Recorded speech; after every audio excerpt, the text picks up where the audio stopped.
C'est le début d'un nouveau chapitre judiciaire, 15 ans après le suicide de Christina Radi. L'enquête est rouverte par le procureur de Bordeaux visant son ex-compagnon Bertrand Cantat pour des faits de violence volontaire sur conjoint, mis en lumière par cette série documentaire Netflix, dans laquelle témoigne anonymement un infirmier.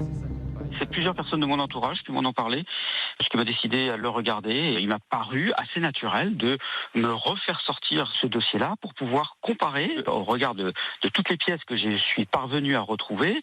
Il est apparu qu'il y avait un certain nombre de choses qui figuraient dans le documentaire qui ne figurent pas dans ces différentes procédures. Une décision rare dans un dossier de violence conjugale. Les associations d'aide aux victimes soulignent la volonté du parquet. Il y a 80% des dossiers qui sont classés sans suite en France pour des faits de violence conjugale. Donc ce sursaut de la justice, nous trouvons évidemment cela exceptionnel. Mais j'espère que aussi pour les dizaines, voire les centaines de milliers de femmes qui sont concernées par les violences conjugales, qu'il y ait le même sursaut de justice. Reste à savoir quels leviers pourront être activés. Plusieurs enquêtes avaient été ouvertes, dont la dernière il y a 7 ans, chacune relançant le délai de prescription.